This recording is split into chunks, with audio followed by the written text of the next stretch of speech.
Demikian juga kemarin kita sudah berdiskusi terkait dengan secara makro juga apa itu jenis-jenis barang milik negara begitu ya. Ada yang meliputi ada kekayaan negara yang dipisahkan, ya, kekayaan negara yang dikuasai maupun kekayaan negara yang dimiliki. Ini secara makronya ya. Nah, untuk hari ini kita akan diskusi terkait dengan skop yang lebih sempit ya, mikronya. Sejauh mana sih sebenarnya kewenangan objek penilaian yang dilakukan oleh teman-teman penilai pemerintah gitu ya. Oke, saya share dulu. Kelihatan ya? Sudah, Pak. Oke.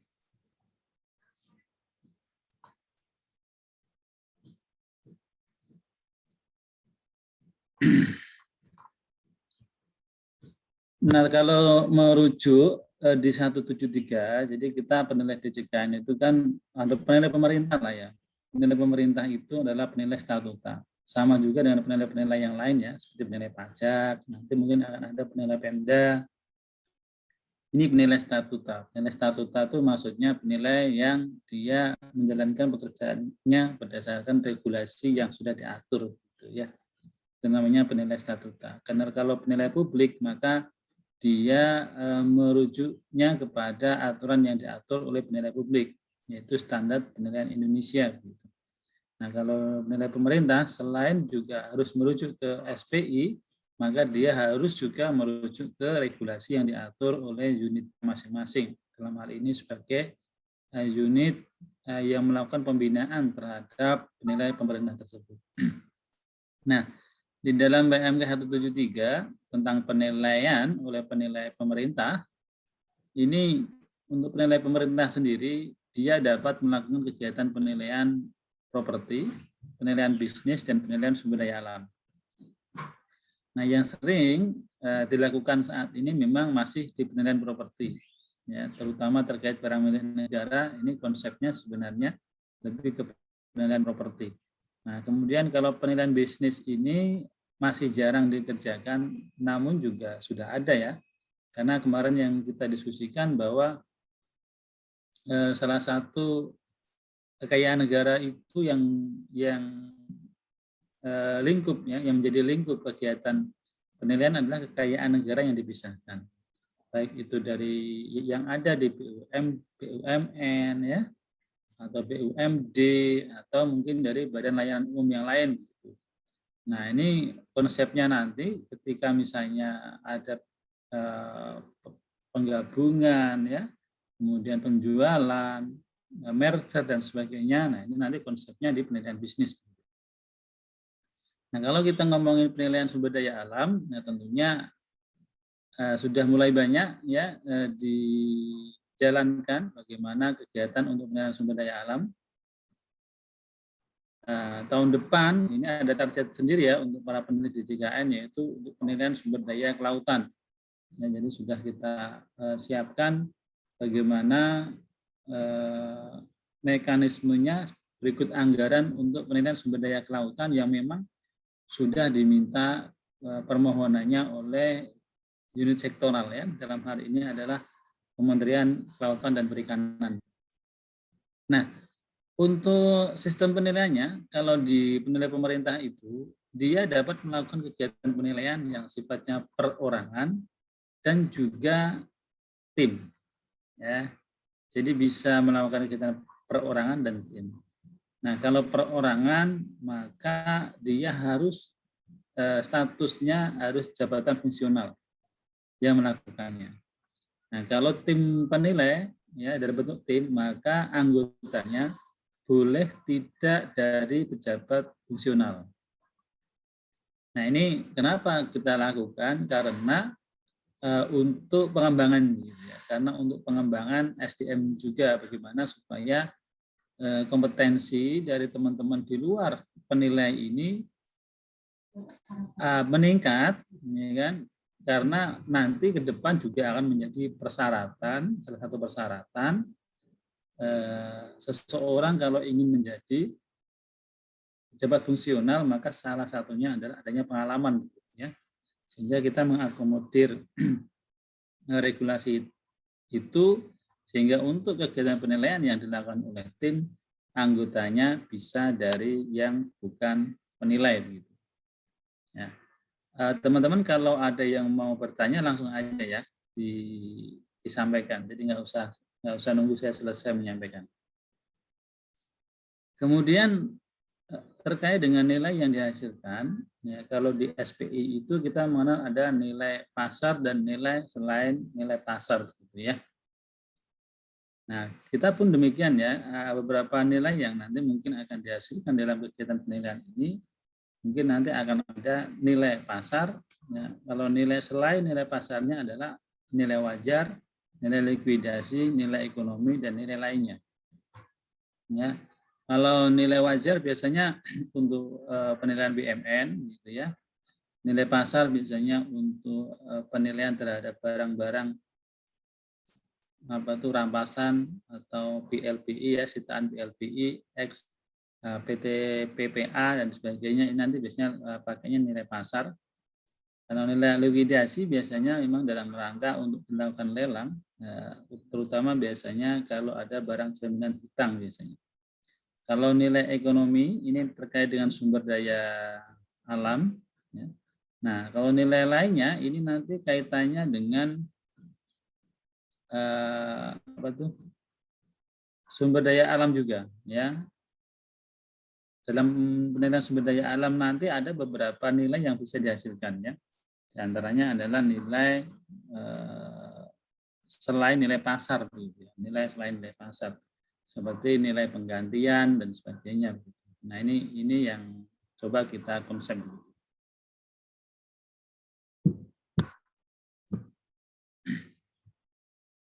Nah, terkait dengan bagaimana mekanisme penilaiannya, nah, saya kira standar ya, sebagaimana yang teman-teman sudah pahami bahwa kegiatan penilaian itu meliputi ya sebuah proses yang dilaksanakan mulai dari adanya permohonan sampai penyusunan laporan penilaian. Ya. Nah, di DJKN sendiri ya itu ada dua mekanisme permohonan ya atau pengajuan penilaian, yaitu dari permohonan langsung oleh pihak yang membutuhkan, atau bisa juga dengan mekanisme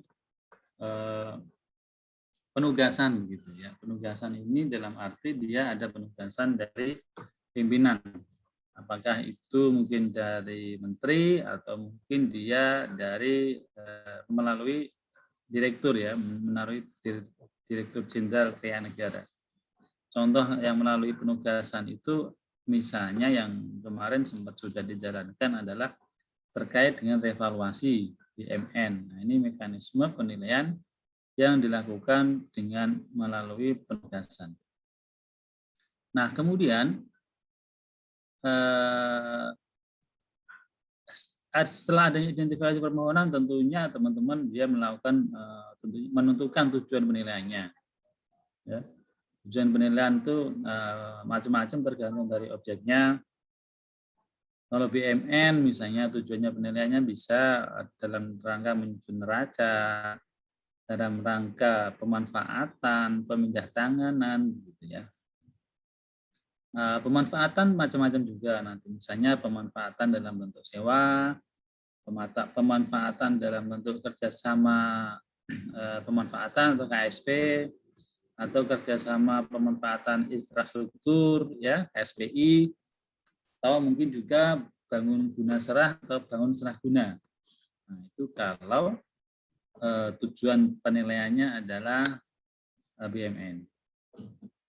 Kalau objeknya barang jaminan misalnya, maka tujuan penilaian berbeda. Bisa misalnya tujuan penilaiannya dalam rangka lelang, ya, atau mungkin tujuan penilaiannya dalam rangka di luar lelang, atau ada mungkin penebusan. Jadi tujuan penilaian ini sangat tergantung dari objek penilaian yang dinilai oleh teman-teman. Nah, nanti di belakang kita akan lebih detail lagi objeknya apa saja. Ya. Nah, kemudian mekanisme pengumpulan data, kemudian analisis data dan informasi,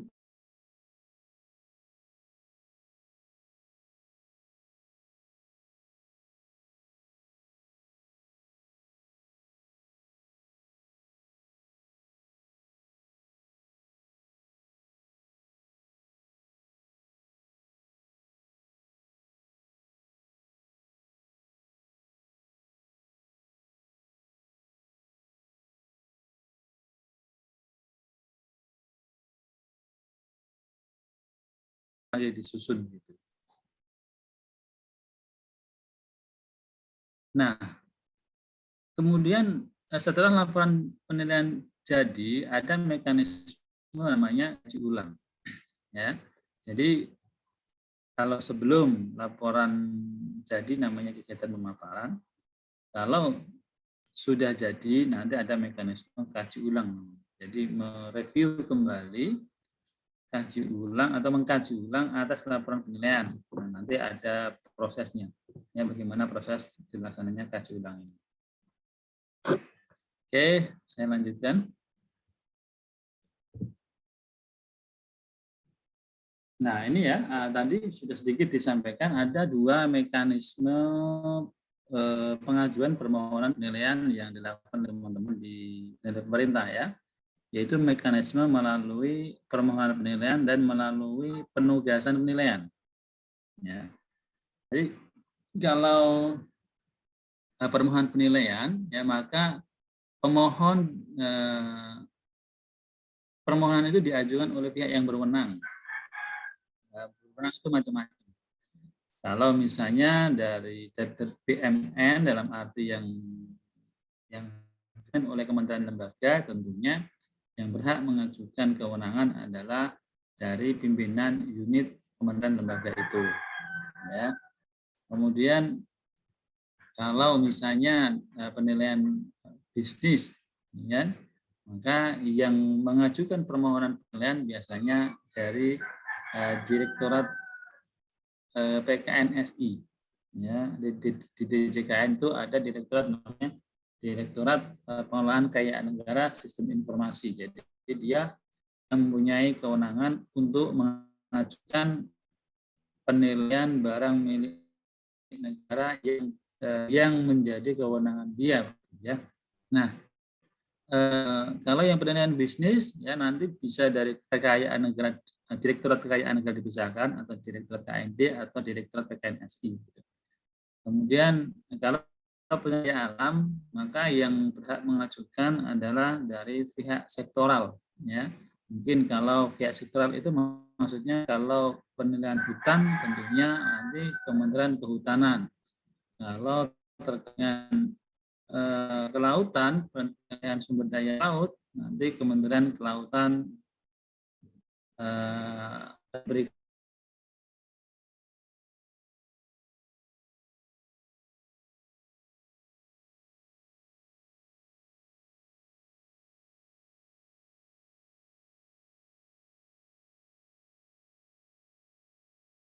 Halo Pak Waldo.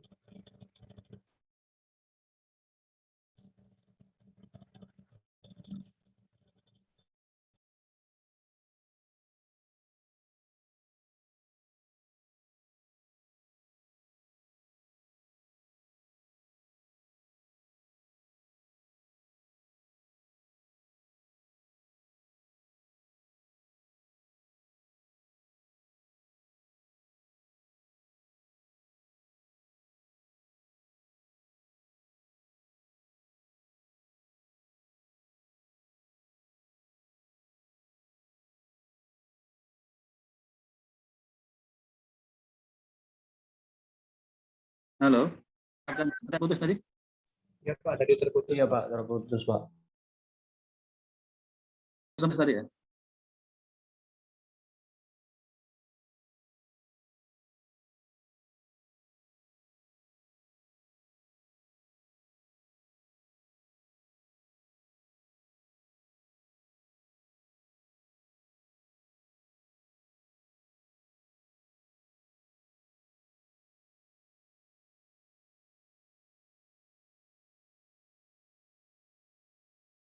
Kalau nanti tiba-tiba putus, tolong disampaikan ya, diingatkan saya begitu ya. Baik Pak.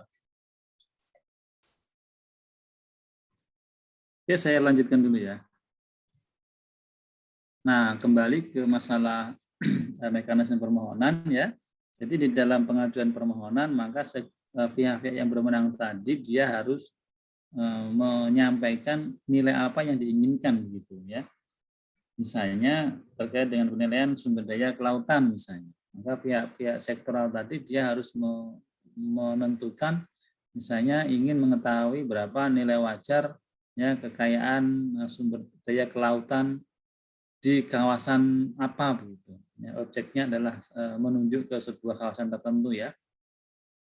Dan tentunya disertai dengan data serta informasi ya yang diperlukan. Ya, nanti data dan informasi dibahas di belakang ya. Nah, kemudian terkait dengan kelengkapan dan kebenaran data ini maka menjadi tanggung jawab sepenuhnya oleh pihak yang mengajukan permohonan. Ya. Jadi kalau misalnya yang disampaikan ternyata datanya salah, ya nanti yang bertanggung jawab tentunya pihak yang mengajukan permohonan tadi ya.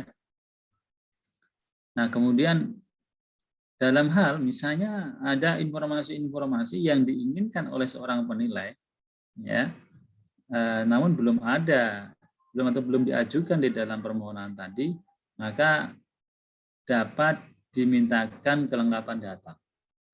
Ya, dapat dimintakan kelengkapan data kepada pemohon. Nah, jangka waktu bagi pemohon ya, yang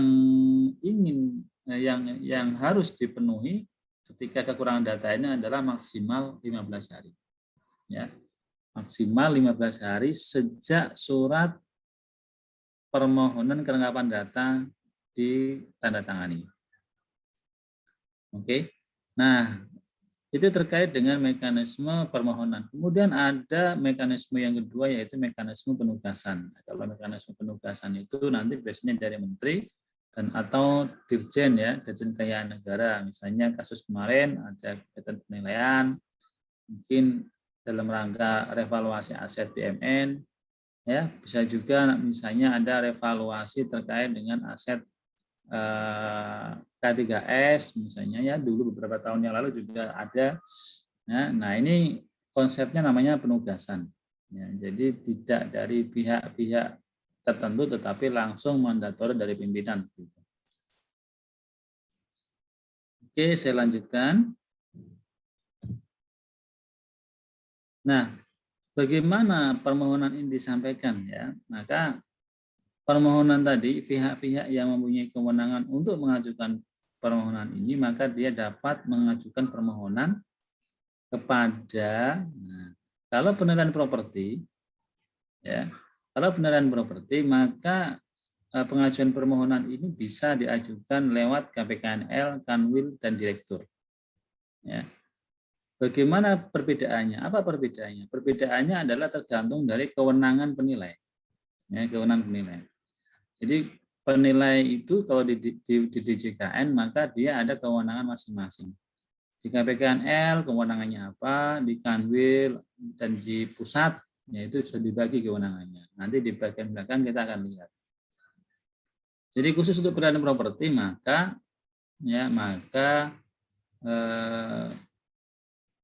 diajukanlah dia sesuai dengan kewenangannya, gitu ya. Nah, untuk penilaian bisnis maka pengajuan permohonannya disampaikan kepada direktur. Demikian juga untuk penilaian sumber daya alam, ya, disampaikan kepada direktur, kemudian oleh direktur tentunya nanti ada mekanisme verifikasi, ya. Nah, setelah dilakukan verifikasi, diteruskanlah kemudian ke Kanwil, ya, sesuai dengan pusat entitas. Jadi kalau penilaian bisnis itu kan dinilai nanti berdasarkan kantor pusatnya, gitu ya. Misalnya BUMN Hutama Karya misalnya kan dilakukan penilaian bisnis, maka dilihat bahwa Hutama Karya itu dia ada di mana kantor pusatnya. Ya, kalau di Jakarta maka nanti oleh direktur akan diteruskan ke Kanwil DKI Jakarta. Ya. Kemudian kalau misalnya ada di tempat lain ya nanti akan disesuaikan dan dimohonkan kepada kanwilnya masing-masing. Nah, kemudian kalau sumber daya alam maka direktur nanti dia akan meneruskan pada Kanwil atau KPKNL sesuai dengan lokasi objek. Ya, jadi kalau penilaian bisnis sesuai dengan kantor pusatnya, kalau penilaian sumber daya alam sesuai dengan lokasi objeknya. Jadi kalau lokasi objeknya di KPKNL, ya diteruskan KPKNL. Kalau lokasinya di Kanwil, dituliskan di Kanwil. Oke, sampai ini ada yang mau ditanyakan?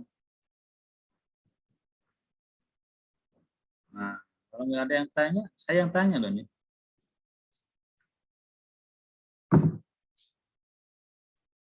Belum ada, Pak. Oh, belum ya sudah. Kalau belum saya yang tanya. Iya kan? Iya, soalnya kalau nggak di pasar tanya, ini nggak pernah tanya soalnya. Kayaknya ini kelas pendiam ini. Oke, Wirda. Nah, ini kebetulan yang di halaman kelihatannya ada Wirda. Saya tanya sama Wirda. Wirda, halo Wirda. Halo Pak, Oke, Wirda di mana sekarang? di rumah, di Magelang Pak. Oh, Magelang. Oke, Wirda mau tanya nih.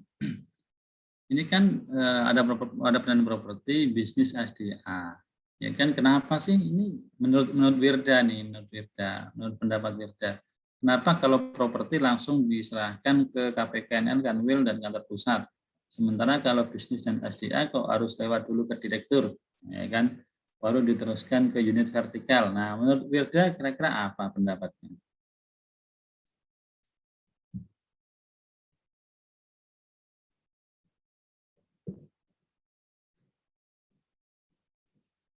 Apa kira-kira?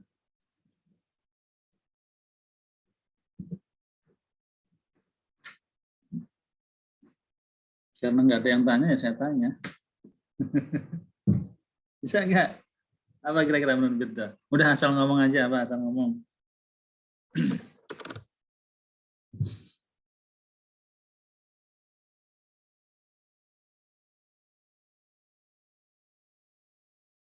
Kenapa Di, ya Pak?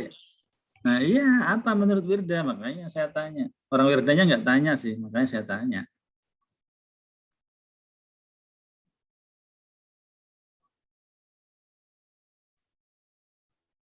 Apa kira-kira? Ayo.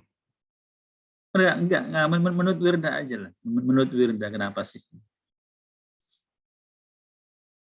Ada Kalau properti, ada bisnis, ada SDA. Nah, kenapa sih kok properti langsung bisnis SDA lewat direktur gitu? Kenapa?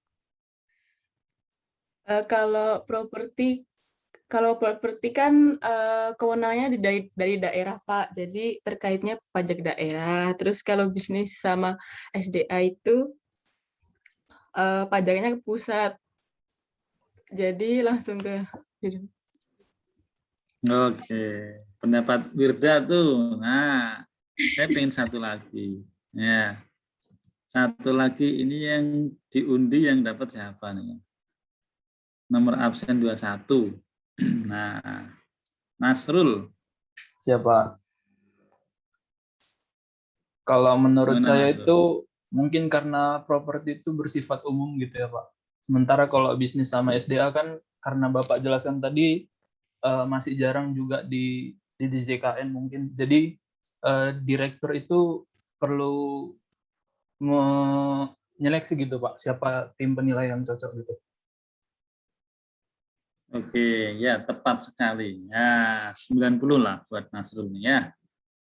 Ya, jadi konsepnya benar tadi seperti apa yang disampaikan oleh Nasrul tadi ya. Jadi kalau properti itu sifatnya umum, ya kan, sudah biasa dikerjakan oleh teman-teman, sehingga permohonannya langsung bisa disampaikan sesuai dengan kewenangannya masing-masing. Sementara kalau penilaian bisnis dan SDA ini dia cenderung lebih kompleks, ya, dia cenderung lebih kompleks dalam hal objeknya, dalam hal teknik penilaiannya, gitu ya. Sehingga perlu adanya verifikasi secara lebih mendetail, gitu, ya. Nah, sementara memang ini untuk saat ini ya, ya, teman-teman yang di daerah itu memang belum familiar ya, benar tadi yang disampaikan dengan Nasrul ya, belum familiar dengan mekanisme untuk penilaian bisnis dan SDA, sehingga dilakukanlah ya verifikasi itu terpusat, ya kan. Jadi kita kan sebelumnya tadi kita ngomongin terkait dengan ini ya, identifikasi permohonan ya, identifikasi permohonan poin pertama. Nah, ini menjadi penting banget begitu ya. Kira-kira kalau penilaian bisnis itu apa aja sih yang harus ditampilkan gitu ya. Nah, ini kalau tidak ada pengalaman, kalau tidak ada kompetensi gitu ya untuk atau pernah melakukan penilaian bisnis, maka bisa miss di situ. Ya kan, termasuk penilaian sumber daya alam juga. Nah, dengan pertimbangan itu, maka kemudian untuk saat ini sementara sentralisasi dulu pengajuannya itu kepada direktur. Ya, itu alasan pertama ya. Yang kedua, seperti yang disampaikan oleh Nasrul juga, ya kan, bahwa memang belum banyak penilaian bisnis dan SDA itu, ya, karena belum banyak dan di KPKNL Kanwil itu cenderung untuk kegiatan penilaian properti sudah banyak banget, ya, bahkan ada kantor-kantor yang dia memang penilainya itu tiap hari jalan, tiap hari bikin laporan, ya, seperti itu tuh ada, Bu, karena saking overload-nya kegiatan penilaian properti. Sehingga kalau misalnya ditambah lagi ya, adanya permohonan penilaian yang sifatnya bisnis dan SDA ini nampaknya belum bisa terhandle begitu ya oleh teman-teman di daerah, sehingga untuk sementara memang masih disentralkan di penilaian bisnis dan SDA itu di kantor pusat. Oke, thank you ya Birda, Nasrul. Nah, kita lanjutkan dulu ya. Nah, silakan kalau yang ada yang mau bertanya tanya. Kalau enggak bertanya, saya yang kasih tanya ya. Oke, saya lanjutkan. Nah, ini terkait pelaksanaan penilaiannya ya. Saya kira tadi sudah ada namanya identifikasi permohonan. Syarat identifikasi permohonan itu nanti dilakukan pengecekan data, ya, dicek kelengkapan datanya dan juga dicek kelayakan data, ya. Jadi lengkap dan layak, ya kan. Maksudnya layak itu ya memenuhi syarat gitu ya. Mungkin ada data yang lengkap tetapi nggak layak, misalnya data yang disampaikan sudah terlalu lama misalnya, ya kan, sehingga tidak bisa menjadi bahan referensi untuk kegiatan penilaian saat ini misalnya. Nah, ini dilakukan identifikasi oleh teman-teman. Nah, kemudian ada tujuan penilaian, ya, tadi sudah saya sampaikan. Pengumpulan data ini terkait survei lapangan, ya, kemudian dilakukan analisis data, ya, kemudian menentukan pendekatan apa yang akan digunakan. Nah, pendekatan sendiri itu macam-macam ya, ada pasar, biaya, pendapatan, aset dan lainnya. Nah, kalau properti biasanya pasar, biaya, pendapatan. Nah, kalau bisnis biasanya pendekatan aset atau pendekatan lainnya ya, untuk penilaian sumber daya alam biasanya pendekatan lainnya yang digunakan. Nah, di dalam mekanisme terkait dengan pendekatan ini, teman-teman boleh dia memilih ya satu pendekatan yang dianggap paling mencerminkan. Namun kalau dia memilih dua juga diperbolehkan. Ya, lebih dari satu diperbolehkan. Nah, kalau lebih dari satu maka ada proses nanti rekonsiliasi ya. Nah, seperti yang kita kenal lah ya di dalam teori penilaian, ketika dalam satu kegiatan kita melakukan lebih dari satu kegiatan penilaian, maka nanti ada namanya konsep rekonsiliasi. Nah, rekonsiliasi ini bisa dengan pembobotan dan bisa dengan memilih salah satu pendekatan yang dianggap paling mencerminkan. Ya, kemudian membuat simulan nilai. Kalau di regulasi kita simulan nilai itu diatur rupiah maka harus dibulatkan dalam ribuan terdekat. Kalau dalam satuan mata uang asing maka tidak dibulatkan. Ya, tidak dibulatkan. Kemudian terakhir prosesnya adalah menyusun laporan penilaian ya, ditulis dalam bahasa Indonesia dan dilakukan kendali mutu atas laporan penilaian. Oke, saya lanjut. Nah, ini terkait dengan salah satu proses ya, pengumpulan data. Ini kan ada tahap ketiga ya, ada pengumpulan data. Ini kan identifikasi, dengan tujuan pengumpulan data. Nah, kita akan bahas terkait dengan pengumpulan data. Ya. Pengumpulan data itu kalau saat ini kita kenal dengan istilah namanya survei lapangan. Ya. Nah, regulasi yang diatur di DJKN itu, maka untuk pengumpulan data itu bisa dilakukan dengan survei lapangan atau tanpa survei lapangan. Ya. Kalau tanpa survei lapangan, syaratnya apa? Kalau dengan survei lapangan, syaratnya apa? Nah, secara umum, ya kan, secara umum memang kegiatan penilaian itu harus dilakukan secara survei lapangan. Ya, secara umum ya.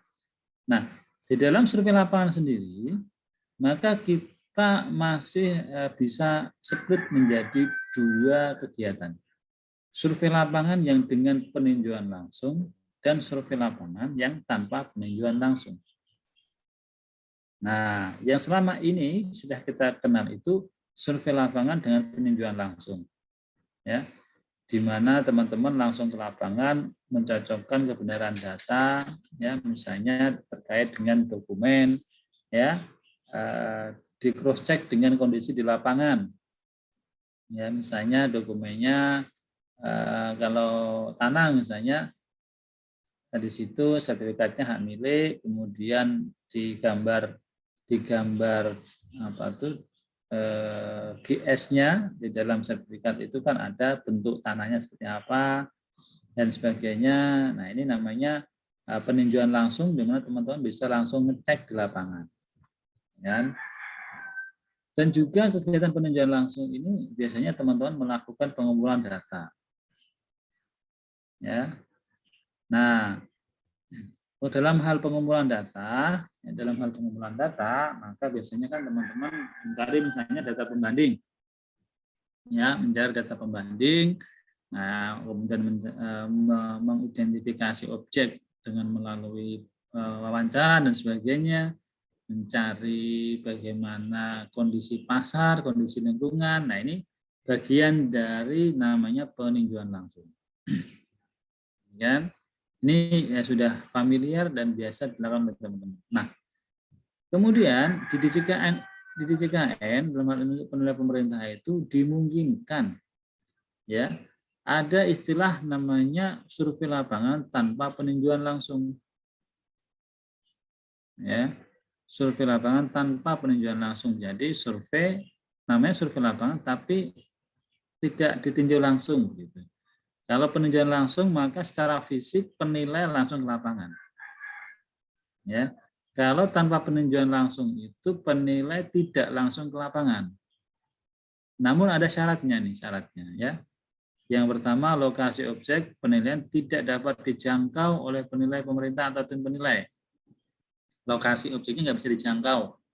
Misalnya saya ambil contoh, kalau di Jakarta, ya kan, di sini ada yang orang Jakarta nggak? Nggak ada. Nggak ada, Pak. Oke, orang Tangerang lah pasti ada lah, orang Tangerang ya. Kalau meskipun bukan orang Jakarta, Tangerang dan sekitarnya, tapi saya yakin kalian pasti tahu lah namanya Kepulauan Seribu ya. Tahu lah ya. Kalau nggak tahu nanti buka peta. Nah, Kepulauan Seribu itu masuk wilayah DKI Jakarta. Dia adanya di sebelah utara DKI, dia harus nyebrang laut kalau ke Kepulauan Seribu itu. Nah, di Kepulauan Seribu itu nama kabupaten. Ya, Kabupaten Kepulauan Seribu. Dia ada wilayah administrasi di sana. Ada pulau namanya Pulau Pramuka. Di sana ada Pulau Pramuka yang di sana ada kantor-kantor pemerintah di sana. Ya kan? Nah, ini kasusnya misalnya nih, ada permohonan salah satu satker yang di sana, yang di Pulau Pramuka, dia mengajukan permohonan penilaian misalnya. Nah, untuk ke sana, maka kalau kondisi yang wajar, maka teman-teman bisa melakukan survei lapangan dengan peninjauan langsung. Tetapi misalnya, ya kan, ada sesuatu di mana teman-teman nggak bisa ke sana karena misalnya lautnya lagi tinggi, ya kan, ada badai dan sebagainya, hujan. Biasanya kalau curah hujan tinggi itu sangat rawan lah ya untuk menyeberang lautan. Nah, ini bisa dikategorikan bahwa lokasi objek penilaian tidak dapat dijangkau oleh penilai.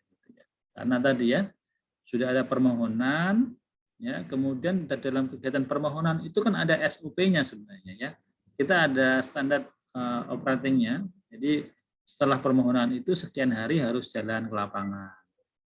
Ya, itu ada standarnya. Nah, dalam hal ya sudah harus dilakukan survei lapangan, tetapi kondisi yang tidak memungkinkan tadi, lokasi nggak dapat dijangkau karena tadi ya ada sesuatu yang kondisi alam ya, kondisi alam yang membuat kegiatan ini tidak bisa dilakukan gitu, untuk yang peninjauan langsungnya.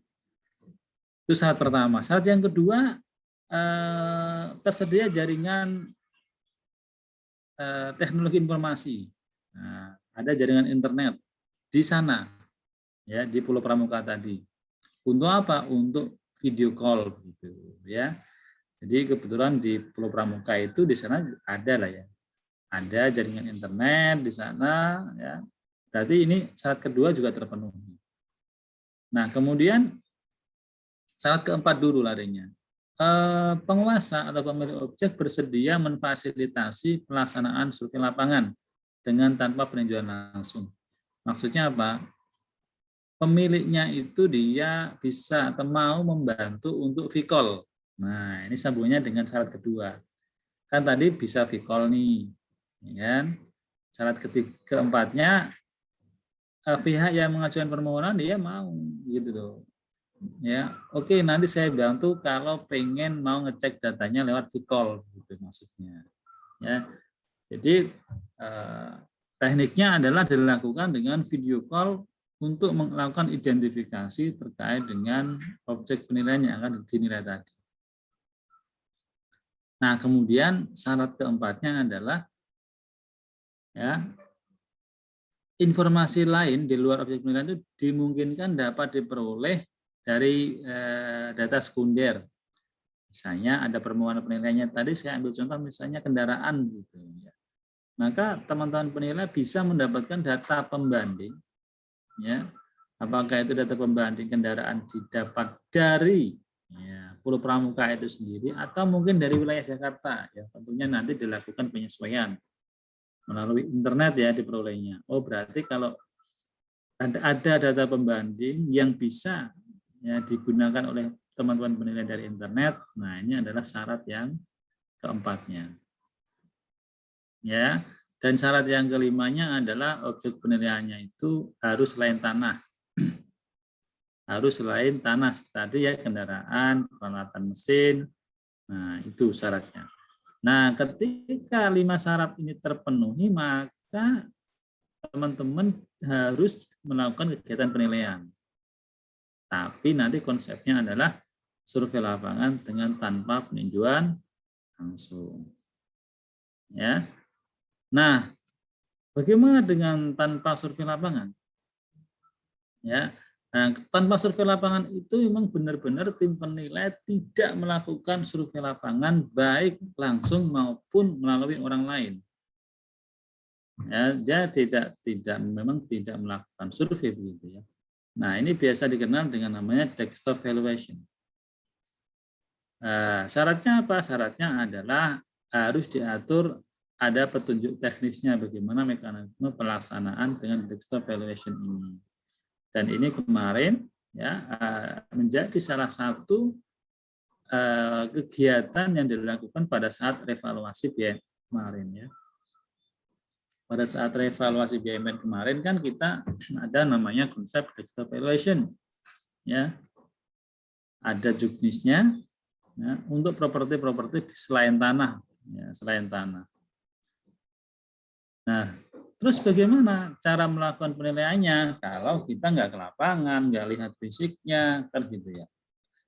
Nah, mekanisme ya, desktop valuation ini adalah kita mengenal adanya formulir pendataan.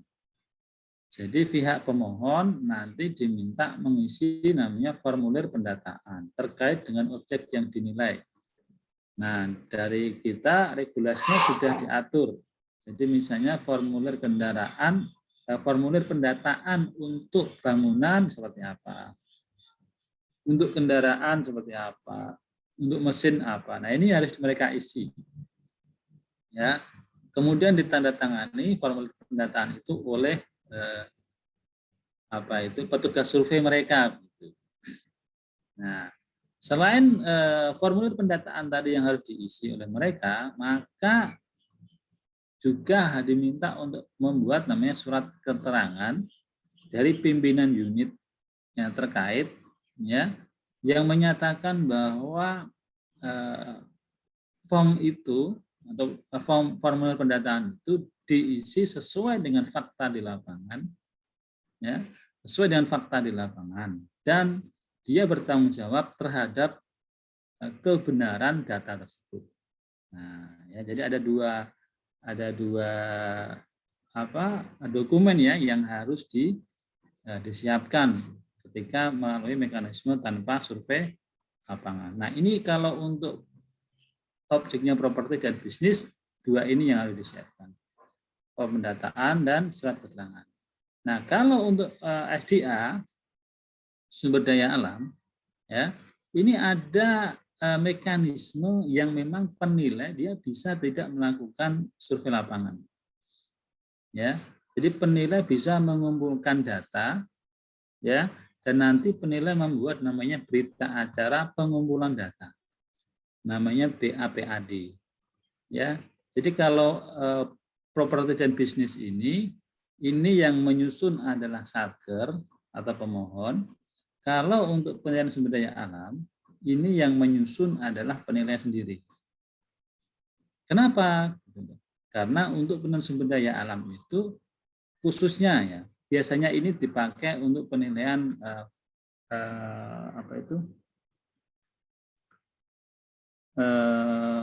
sumber daya alam berupa mineral biasanya, batu bara, nikel dan sebagainya.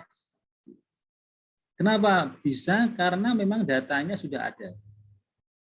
Ya, jadi data-data itu bisa diminta langsung, ya, sehingga memungkinkan sekali dengan data itu sudah bisa diolah dan bisa dilakukan penilaian berapa sih value yang dihasilkan, ya, terhadap sebuah kawasan yang dimintakan penilaiannya, ya, sesuai dengan data yang bisa diidentifikasi oleh penilai, tentunya tadi ya berdasarkan informasi yang disampaikan oleh pemohon dan harus diyakinkan bahwa data-data itu benar dan valid. Ya, oke, jelas ya. Nah, sebelum saya lanjutkan, silahkan kalau ada yang mau tanya. Ini banyak ini, kalau mau ada yang mau ditanyakan ini mah, ya kalau enggak saya yang tanya nanti lah.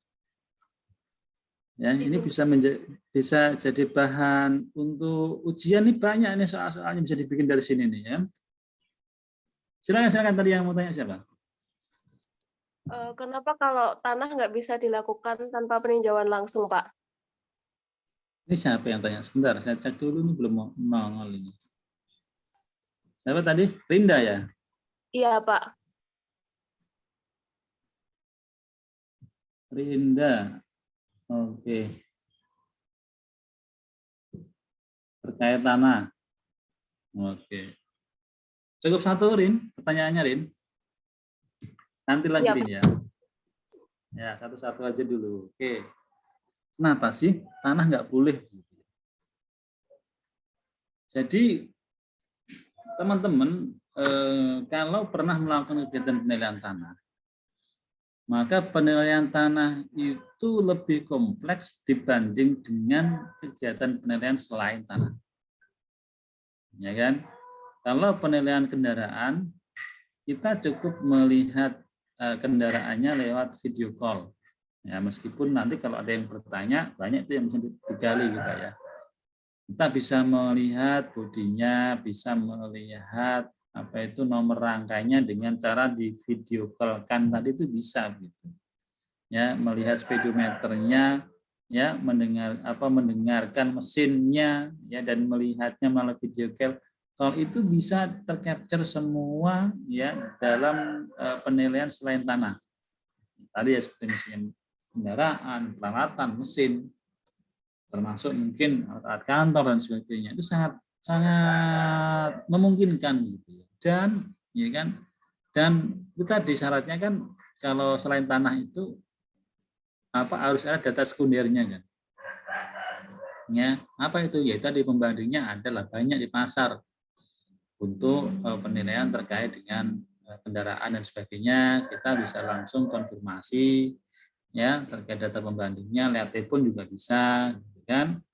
Benar enggak kondisinya, benar enggak harganya, itu sangat dimungkinkan. Namun ya, kalau tanah itu beda perlakuannya.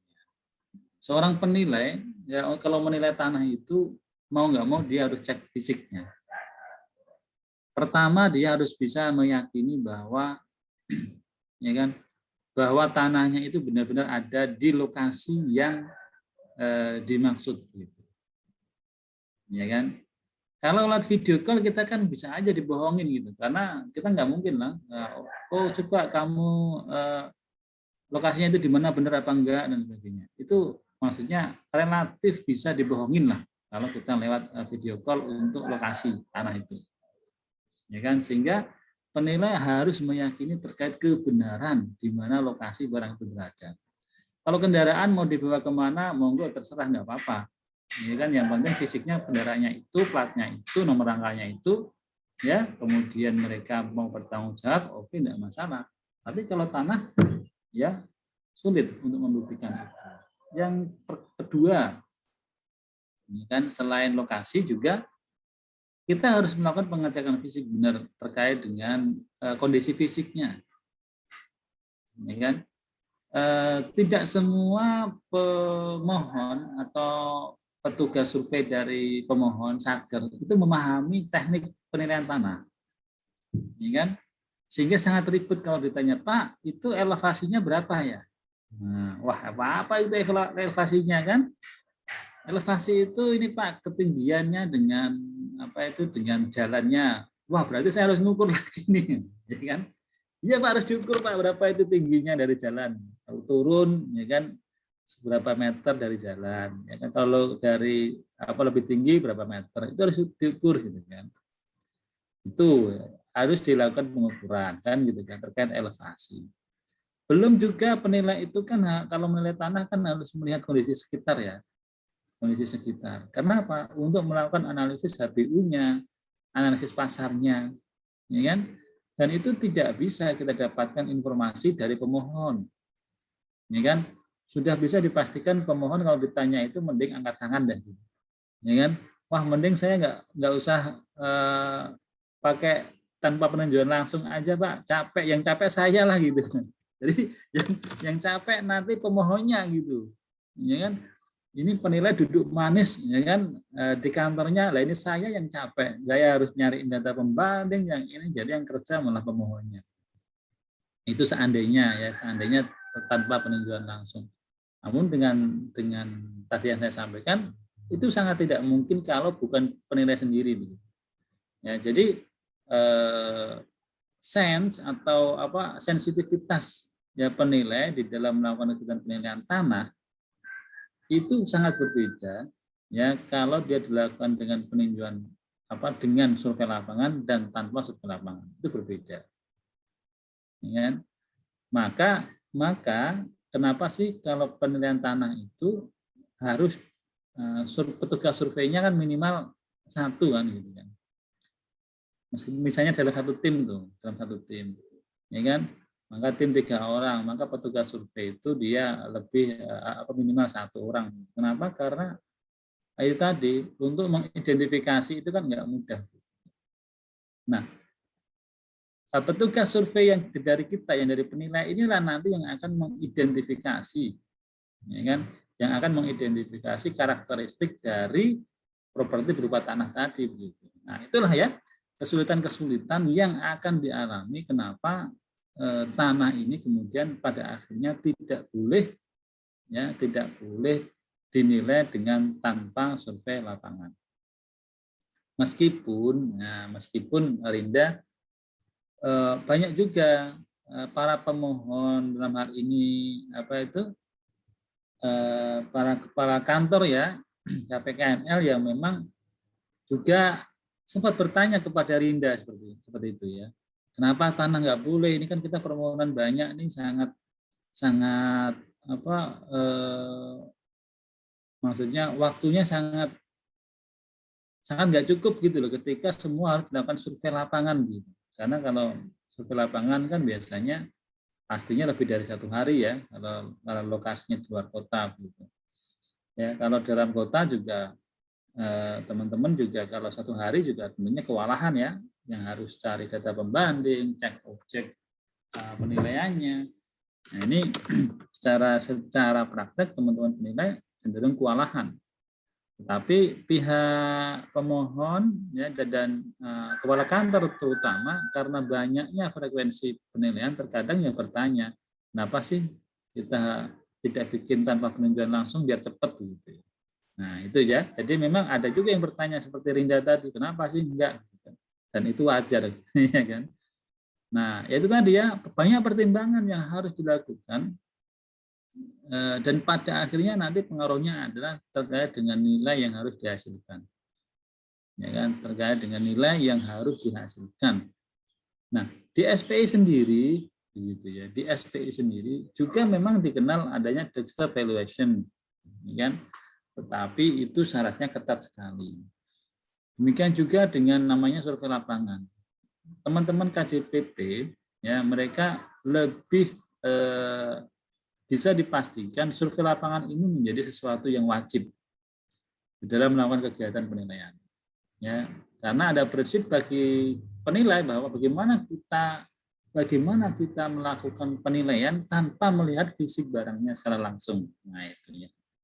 Namun kalau di nilai pemerintah, ya kan, ini kita ngobrolinya adalah bukan hanya mengeluarkan nilai saja, gitu, tapi juga terkait dengan konsep namanya pelayanan, ya kan. Kalau kita ngomongin pelayanan ya tentunya juga harus dipertimbangkan begitu, karena kita penilai pemerintah, ya, penilai statuta yang bukan mengejar keuntungan dari sisi kalau saya dapat order penilaian maka makin bagus, makin lama makin bagus. Nah konsepnya agak berbeda kalau untuk penilaian pemerintah. Nah, dengan pertimbangan itulah kemudian ya sudah dicarilah solusi alternatif, yaitu dengan mekanisme seperti ini. Itu Rinda, saya kira mudah-mudahan bisa menjawab ya. Terjawab mudah-mudahan ya. Silakan yang lain, ada yang mau bertanya? Izin bertanya, Pak. Bertanya, Pak. Oke, Alif dulu, silakan Alif. Oke, Saria Wirda. Oke, Pak, saya lebih ke penasaran sih, Pak. Kan tadi Bapak bilang kalau survei lapangan itu, terutama masalah properti, itu penting banget gitu ya, Pak. Harus gitu, kayaknya. Nah, terus di survei lapangan sendiri kan terbagi jadi 2, Pak. Ada peninjauan langsung dan tanpa peninjauan langsung. Nah, dari namanya aja survei lapangan, Pak. Tapi tanpa peninjauan langsung itu kan agak aneh, itu gimana ya Pak? Dan kenapa tanpa peninjauan langsung ini syarat-syaratnya itu kayak apa ya? Kok bisa kayak gitu Pak? Kok bisa ada misalnya pihaknya tuh penilainya terancam keamanannya, terjadi peristiwa dan sebagainya. Emangnya mengumpulkan data bagi seorang penilai itu sampai seberbahaya itu atau bagaimana Pak? Penasaran aja sih Pak. Dan kenapa bisa ada tanpa peninjauan langsung Pak? Makasih. Ya, oke. Ya, makasih Alif. Nah, ini menarik nih. Oke. Jadi saya jelasin dulu yang ini ya. Tadi sebenarnya belum saya bahas ini. Ya. Sekalian saya bahas. Jadi ini tadi adalah konsep bagaimana pengumpulan data. Ya. Nah, di dalam pengumpulan data itu nanti teman-teman membuat namanya berita acara. Ya kan? Kalau kegiatan survei lapangan, maka nanti namanya berita acaranya berita acara survei lapangan. Ya. Kalau peninjauan langsung, berita acara survei lapangan dengan peninjauan langsung. Ya, kalau tanpa peninjauan langsung, berita acara survei lapangan tanpa peninjauan langsung. Nah, dalam fakta di lapangan ini berbeda ya, ini berbeda dengan ini. Ya. Fakta di lapangan itu sangat mungkin sekali seorang penilai itu dia tidak dapat melakukan pengecekan terhadap objek itu kalau ya akan melakukan survei lapangan. Kenapa? Karena ada faktor-faktor yang memungkinkan hal itu terjadi. Misalnya nih, ada pihak yang menguasai objek penilaian. Nah, ada beberapa poin ini yang menyebabkan pada akhirnya nanti survei lapangan itu tidak dapat dilaksanakan. Kalau ini masih dalam konteksnya survei lapangan dijalankan. Tapi kalau ini survei lapangan tidak dapat dilaksanakan. Ya. Nah, ada penyebab-penyebab kenapa survei lapangan itu tidak dapat dilaksanakan, yaitu 1, 2, 3, 4, 5. Nah, jika survei lapangan tidak dapat dilaksanakan, ya maka nanti survei itu tidak dilanjutkan dan penilai membuat berita acara tidak dapat melakukan survei lapangan. Ya, kemudian permohonan dikembalikan. Ini kalau konteks ketika di lapangan dia tidak bisa survei lapangan. Ada faktor-faktor yang menyebabkan, misalnya pihak yang menguasai objek penilaian tidak kooperatif. Jadi kalau kita ngomongin objek penilaian di penilai pemerintah itu bermacam-macam tuh. Tidak hanya barang milik negara. Kalau barang milik negara kan dikuasai oleh Satker, saya kira no problem, tidak ada masalah. Tapi ada objek penilaian yang ditangani oleh teman-teman di DJKN itu barang yang ex BLBI, aset bank likuidasi, ya kan, aset orang-orang yang dulu sudah berhutang, itu penuh dengan masalah itu. Ya. Jadi jangan dikira itu tidak ada masalah. Ada orang-orang yang nggak terima kan pada waktu dulu kredit macet itu gitu kan, rumahnya dijadikan jaminan, kemudian oleh pihak lain gitu kan, dan dia merasa saya nggak ngerasa kok saya jaminkan, sehingga dia masih menguasai rumahnya. Dan itu ada sampai sekarang masih ada. Ya, jadi ketika penilai ya mau ke objek penilaian itu, kemudian ada pihak yang menguasai objek itu nggak kooperatif, tadi misalnya pihak yang menguasai tidak mengizinkan dia masuk, rumahnya digembok, pintunya digembok, bahkan gerbangnya digembok. Bagaimana penilai bisa melakukan kalau kondisi seperti itu? Itu pertama. Yang kedua, ada juga kemungkinan pihak-pihak lain yang dia menghambat. Ini levelnya lebih tinggi lagi. Ya, sebuah perusahaan misalnya mau dinilai, ya pemilik perusahaan tersebut nggak rela objeknya itu mau dilelang gitu ya, mendatangkan massa gitu, untuk menghalang-halangi penilai. Ini juga terjadi. Ya, ini hubungannya dengan poin ketiga, tidak terjaminnya keamanan keselamatan penilai. Ketika ada kondisi massa yang seperti itu, tentunya, nah kan keamanan penilai nggak bisa ya dijamin. Ini kan. Nah, kemudian terjadi force majeure, misalnya terjadi bencana alam dan sebagainya, penilai lokasi tiba-tiba ada bencana alam yang membuat dia nggak bisa melanjutkan ya kegiatan penilaian itu dan sebagainya. Kemudian yang kelima adalah ada kemungkinan objek penilaian itu tidak ditemukan. Nah, ini sama kaitannya dengan barang jaminan. Dulu waktu menjaminkan itu rata-rata kan biasanya untuk tanah nih. Tanah disertifikatkan dan sebagainya. Begitu mau dinilai, ya kan, lokasinya tidak diketahui. Wah, di sana Pak, di tengah gunung, ya, di atas gunung sana, objeknya begitu. Berapa kilo? Ya 3 kilo kalau jalan kaki Pak, ke atas gunung sana. Tahu tempatnya? Ya nggak tahu, pasnya nggak tahu. Nah, susah kan? Jadi terkadang yang mengajukan permohonan sendiri nggak tahu di mana objeknya itu berada. Nah, ketika terjadi 5 hal ini, maka survei penilaian bisa tidak dilaksanakan ya dengan kondisi ini. Nah, ini kalau terkait dengan tidak dilaksanakan survei lapangan, maka dihentikan dan kegiatan penilaian tidak dilanjutkan, permohonan dikembalikan. Ya, ini terkait dengan kenapa ada poin ini. Ya, tidak dapat dilakukan survei lapangan. Nah, kalau konteksnya ini masih ngomongin survei lapangan. Artinya apa? Survei lapangan dapat dilaksanakan. Nah, tadi pertanyaannya Alif, kok bisa ya muncul namanya survei lapangan tapi tanpa peninjauan langsung, ya kan? Nah, penilai pemerintah itu adalah penilai statuta, tadi saya sampaikan. Beda dengan penilai swasta.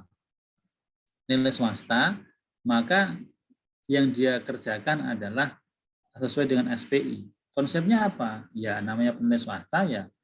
Nah, konsepnya bisnis, bukan konsep pelayanan, kan gitu kan?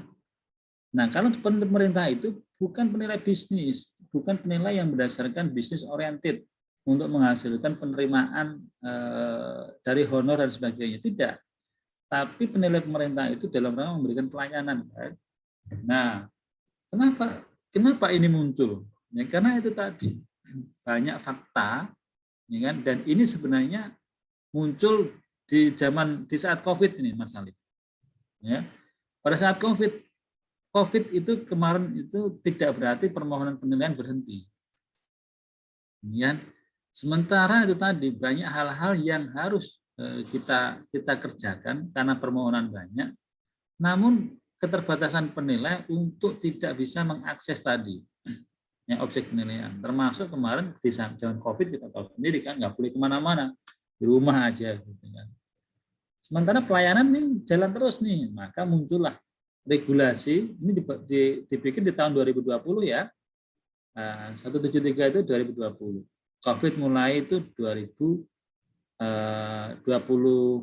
awal ya. Regulasi ini disusun selesai di 2020 akhir. Jadi sebenarnya juga mengakomodir kegiatan kondisi yang terjadi pada saat itu. Di mana kalau hanya mengandalkan survei lapangan dengan peninjauan langsung, tidak mungkin kita bisa memberikan pelayanan maksimal. Maka kita bukalah konsep tanpa peninjauan langsung, tapi dengan syarat. Nah, kan gitu ya.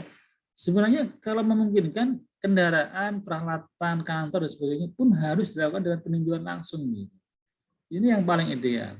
Kalau kondisinya memungkinkan, ya ini yang diutamakan. Ya kan? Tanpa peninjauan langsung itu boleh dilakukan dengan syarat ini tadi.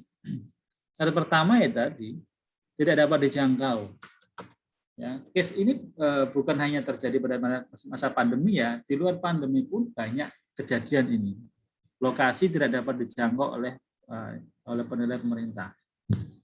Ya tadi ya, dijangkau ini maksudnya case tadi misalnya beda pulau gitu.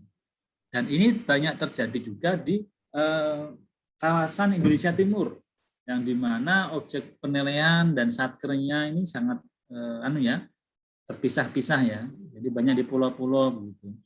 Jadi risiko tidak dapat dijangkau ini banyak dan banyak kejadiannya gitu. Nah, kan makanya kita misalkan ini. Ya. Jadi yang penting ada bisa vikol, ya kan, kemudian di sana bisa memfasilitasi. Ya, sebenarnya ini konsep yang hampir mirip lah dengan peninjauan langsung, ya, di mana memang untuk tanpa peninjauan langsung ini kan syaratnya tadi harus ada vikol dan penilai bisa melihat secara langsung dari vikol itu bagaimana kondisi objeknya, ya kan? Dan itu pun hanya untuk selain tanah tadi saya sampaikan, ya, hanya untuk selain tanah. Kenapa ya tadi? Untuk kehati-hatian, ya. Jadi itu Mas Alif. Jadi prinsipnya sebenarnya adalah ke konsep pelayanan, ya, bukan kemudian tiba-tiba muncul, tidak. Karena filosofinya kenapa muncul regulasi ini karena itu tadi terkait dengan pelayanan, di mana tidak mungkin kita ini, ya kan, dengan alasan tertentu tidak ada pelayanan. Sehingga dibukalah regulasi yang tentunya meminimalisir risiko, ya kan, meminimalisir risikonya ya dengan ini syaratnya. Sementara kalau kita mau buka dengan tanpa survei lapangan ya, tanpa survei lapangan enggak memungkinkan gitu. Kenapa? Karena harus ada regulasi yang mengatur khusus terkait dengan tanpa survei lapangan ini gitu. Juknisnya harus dibuat. Jadi tetap semua kita kasih rambu-rambu gitu. Ya, ini kondisi yang emergency. Ya, kalau di scoringnya, ya, scoring 1 itu peninjauan langsung, ini prioritas. Ya, prioritas pertama nggak bisa, ambil prioritas kedua. Prioritas kedua tidak bisa, kondisi emergensi, ambil poin ketiga, tanpa survei lapangan. Nah, ini semua kan terkait dengan pelayanan. Begitu, Mas Alif, ya. Oke Pak, makasih Pak. Oke, tadi ada lagi yang bertanya, silakan. Siapa tadi? Sudah? Oke, kalau nggak ada lagi, saya lanjutkan dulu ya. Ini nanti dibaca sendiri. Ini terkait dengan angka jiran laporan. Saya mau menunjukkan yang ini aja. Waktunya masih 15 menit ya. Nanti dibaca. Nah, ini kewenangan nih. Jadi tadi disampaikan di awal bahwa penilaian itu kalau di DJKN pemerintah punya kewenangan masing-masing. Ya. Kalau di kantor pusat, maka kewenangannya dia level yang paling tinggi lah. Jadi ketika ada penilaian barang milik negara, di mana nanti pengelolaannya pada dirjen menjadi kewenangan dia. Kemudian penilaian barang milik negara untuk kepentingan suatu harga syariah negara, penilaian BUMN, Persero, ya kan? Termasuk di sini tadi ya penilaian bisnis sumber daya alam. Ya, yang menjadi ranahnya kewenangan dari penilaian pemerintah di pusat. Nah, kalau di Kanwil, ya, di Kanwil itu sebenarnya hampir mirip di pusat juga, tetapi levelnya turun satu tingkat, ya, yang menjadi kewenangan unit eselon 2. Ya, kalau tadi di pusat unit eselon 1, ini unit eselon 2 di Kanwil dan Kanwil. Kemudian bisa juga melakukan penilaian barang milik daerah untuk lingkup provinsi. Ya. Kemudian untuk sumber daya alam juga bisa, ya, ketika dia melebihi wilayah kerja kantor pelayanan. Jadi untuk penilaian sumber daya alam ini kan tadi saya sampaikan bisa di KPKN, bisa di Kanwil.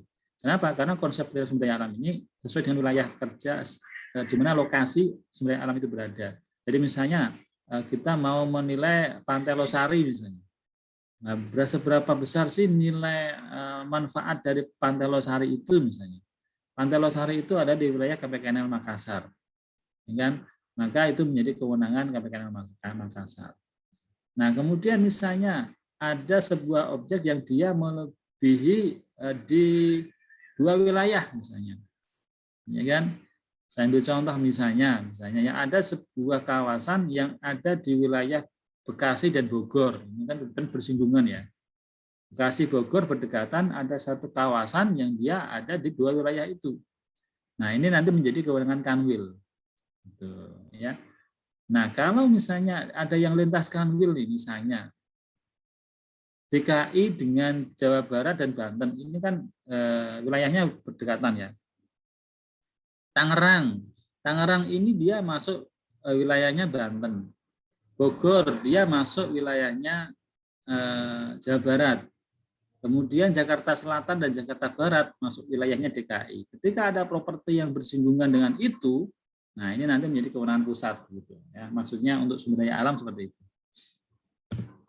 Nah, ini ya untuk penilaian di KPKNL ini memang lebih banyak. Semua diarahkan supaya terkait pelayanan. Ya, sehingga konsepnya banyak sekali arestasi atau kewenangan yang dilimpahkan kepada teman-teman penilai yang ada di KPKNL. Ya, mulai dari terkait pengelolaan BUMN itu yang menjadi kewenangan kepala KPKNL. Ya, kemudian terkait dengan pengelolaan ini ya K3S, batubara. Nah, tadi yang saya sampaikan ada asetnya BPPN. Ya, PT PPA. Nah, ini kan tadi saya sampaikan, semua aset ini itu enggak semua normal begitu ya. Beda dengan BUMN. Kalau BUMN dia cenderung aman lah, safe. Tapi kalau BPPN, PT kelolaan ini relatif banyak masalah lah ya. Seperti yang kita diskusikan tadi, misalnya rumahnya digembok, pintu dikunci, dihalang-halangi. Ini biasanya case-case yang untuk yang kasus-kasus permohonan seperti ini. Dan bisa juga biasanya yang ini nih, barang rampasan negara.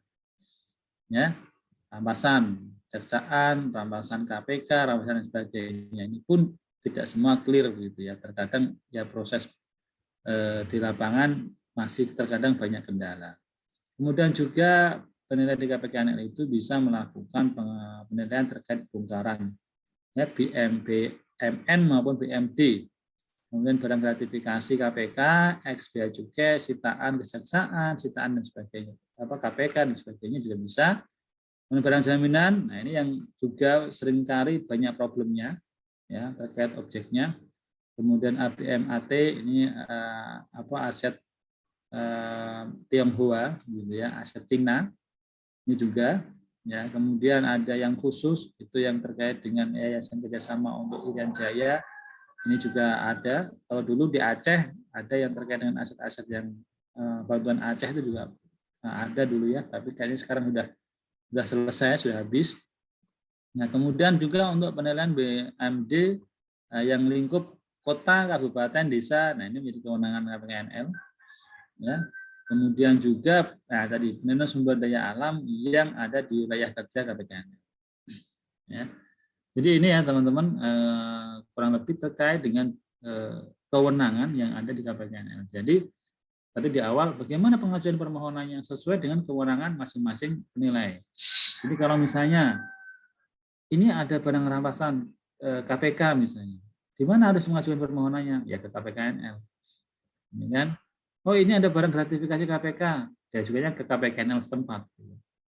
Ini ada barang sitaan, nah seperti itu. Nah kalau misalnya tadi oh ini ada penilaian barang milik provinsi, Pemda Provinsi DKI. Oh berarti mengajukannya ke Kanwil DKI. Gitu. Ya. Oh ini ada penilaian ini misalnya dalam rangka penilaian surat berharga syariah negara. Ya diajukannya ke kantor pusat.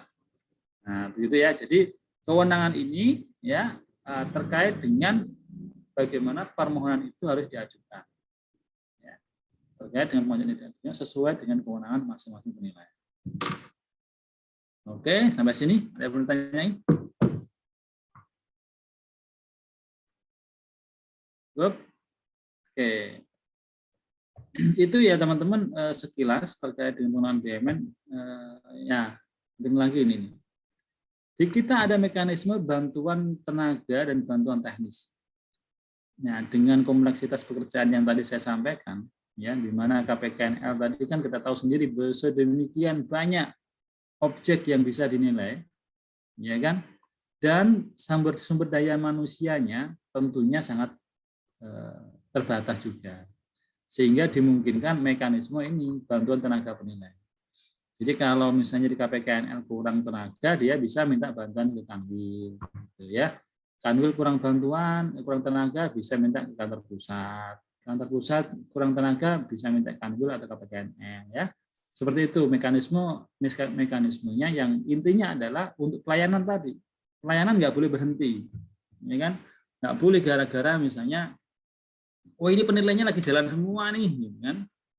Sementara banyak permohonan masuk. Siapa yang akan menilai? Nunggu penilai selesai dulu, nggak bisa begitu. Ya, karena pelayanan ada SOP-nya, ada jangka waktunya yang harus diselesaikan. Sehingga maka dibukalah namanya bantuan tenaga penilai. Nah, yang kedua ada bantuan teknis. Bantuan teknis ini untuk apa? Nah, tidak semua penilai itu dia menguasai, ya, menguasai bagaimana sih cara melakukan penilaian yang ini. Ya kan? Makanya tadi saya sampaikan ada penilaian sumber daya alam, ya kan? Ada penilaian barang rampasan, barang sitaan. Itu baru barang berdasarkan kriterianya, belum tergantung objeknya nanti. Barang rampasan atau barang sitaan lah biasanya, macam-macam. Barang sitaan itu kemarin ada kapal tanker, ya kan? Kapal tanker yang di dunia itu hanya ada 4, ya kan? Itu salah satunya yang kemarin dinilai barang sitaan dari kejaksaan, ya. Sangat besar sekali lah tankernya ini, karena di dunia hanya ada 4 dan salah satunya tanker yang kemarin disita oleh kejaksaan itu, ya. Nah itu teman-teman di KPKNL belum ada pengalaman ya kompetensi untuk menilai kapal sebesar itu, ya, teman-teman istilahnya segede gaban, gitu. Saking gedenya gitu kan. belum bagaimana kondisi dalemannya dan sebagainya, kan tentunya semakin besar kapal semakin kompleks ya. Maka kita buka namanya ini mekanisme bantuan teknis. Ya. Jadi kalau di KPKNL dia kekurangan pemahaman terkait teknis penilaian, dia bisa minta bantuan Kanwil. Kalau di Kanwil pun misalnya, wah saya juga belum ada pengalaman nih, maka bisalah nanti dilempar ke pusat untuk dimintakan bantuan teknisnya. Nah, di dalam bantuan teknis ini sangat mungkin sekali ya kita itu mendatangkan tenaga profesional. Ya. Karena kondisi ya, jadi di kantor pusat pun tidak kemudian penilai kantor pusat itu seperti pesulap ya, semua bisa, enggak juga. Ya. Sehingga ketika ada case-case khusus, maka sangat dimungkinkan kita itu mendatangkan tenaga ahli untuk sharing knowledge. Ya, kayak kemarin kasus penilaian kapal tanker yang segede gaban itu, kita mendatangkan ahlinya, mulai dari apa itu pembuat kapal, ya kan, sampai apa siapa sih, apa namanya, yang sopirnya kapal itu namanya apa sih? Nahkoda, Ya. Pak. Nah, nahkoda yang punya lisensinya, ya kan, terkait dengan kan nahkoda itu sama kayak sopir ya, SIM A, SIM B, SIM C kan gitu kan. Jadi SIM truk juga beda gitu. Nah, kita sampai mendatangkan nahkoda yang dia memang punya lisensi khusus di kapal itu, gitu. Ya. Nah, dan perusahaan yang biasa menjalankan bisnis terkait dengan kapal tanker segede itulah. Ya. Jadi kita mendatangkan itu tuh untuk apa? Untuk mendapat informasi, gambaran secara umum dan secara teknis terkait dengan properti itu, sehingga nanti penilai bisa menyimpulkan terkait dengan nilai apa yang akan dikeluarkan. Gitu. Nah, ini namanya ngomongnya nanti terkait dengan bantuan teknis. Ya, jadi ada mekanismenya. Jadi teman-teman penilai tidak usah khawatir ketika nanti, wah saya ketemu objek yang belum pernah nih saya nilai. Ya. Gimana cara menilainya? Nah, ada mekanisme minta bantuan teknis ini. Ya. Jadi kalau sampai ke level pusat pun belum pernah, ya nanti kita mendatangkan ahlinya. Gitu.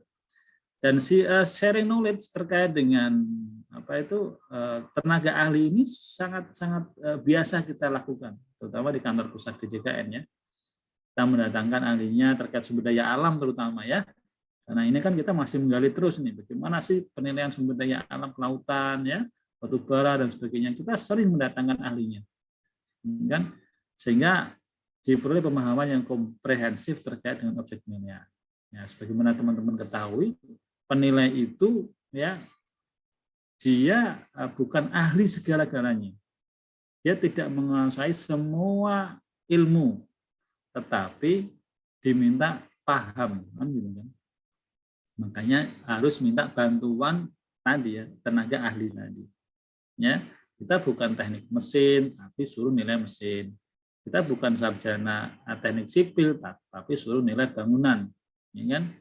Kita bukan lulusan pertambangan tapi suruh nilai pertambangan dan sebagainya lah ya. Nah, inilah menariknya penilai itu seperti itu, ya. Sehingga tidak ada alasan seorang penilai dia tidak mengupgrade ilmunya terkait dengan profesinya dia. Nah, ya. Mungkin itu ya teman-teman. Nah, kebetulan waktunya sudah jam 9, jadi saya mohon maaf untuk penanya berikutnya dipending dulu. Nah, silakan nanti kalau mau tanya di sesi berikutnya. Karena udah jam 9, saya minta waktu 10 menit untuk melakukan administrasi terkait dengan pelaporannya ke PKN STAN, gitu ya. Oke, sebenarnya saya yakin penasaran banget ya teman-teman ini terkait dengan banyak regulasi yang ada di kita ini, namun belum lagi yang terkait expose, ya kan? Monggo silakan nanti dibaca-baca dulu. Nanti kalau misalnya masih ada yang belum jelas, silakan langsung ditanyakan di sesi berikutnya boleh. Ya. Nah, kalau bisa sih kalau mau bertanya sebaiknya pas pelajaran begini ya. Jadi meskipun mungkin pelajarannya sudah lewat, karena mungkin waktu yang terbatas ya, kita hanya 1,5 jam. Nah, silakan kalau mau ditanyakan, monggo di sesi berikutnya. Kalau pertanyaan lewat WA, saya ragu untuk menjawabnya. Bukan karena nggak bisa, tapi karena waktu kadang nggak memungkinkan saya untuk menjawab satu-satu pertanyaan lewat WA, gitu ya. Karena kesibukan yang luar biasa, gitu ya. Oke, mungkin demikian ya teman-teman. Dan juga saya mohon maaf nih ya untuk teman-teman yang mungkin WA saya misalnya tadi mengingatkan Pak jangan lupa ngajar gitu kan. Mungkin saya nggak sempat bales jawaban tapi nggak apa-apa, tetap silakan dilakukan, ingetin saya dan sebagainya meskipun mungkin nggak saya balas, jangan sakit hati ya. Wah Pak Walani sombong nih, WA nggak dibalas-balas, jangan ya, mohon maaf nih karena ekstra sibuknya gitu ya. Kebetulan kan saya di kantor pusat, kalau di kantor pusat itu biasalah kesibukannya luar biasa. Selain penilai, kebetulan kan profesi saya penilai ya teman-teman ya, tahulah penilai sudah itu juga bantu banyak kegiatan gitu ya, seperti ngajar diklat dan sebagainya. Nah ini kan membutuhkan waktu yang tidak sedikit juga gitu ya. Jadi mohon maaf, jangan sungkan-sungkan WA meskipun mungkin WA-nya nanti jawabnya lama atau mungkin nggak dijawab, bukan berarti saya sombong. Demikian mungkin ya teman-teman, terima kasih partisipasinya di hari ini. Kita ketemu lagi insya Allah di minggu depan. Saya akhiri, selamat pagi semuanya, salam sehat, assalamualaikum warahmatullahi wabarakatuh. Waalaikumsalam warahmatullahi wabarakatuh. Terima kasih Pak. Makasih Pak. Oke.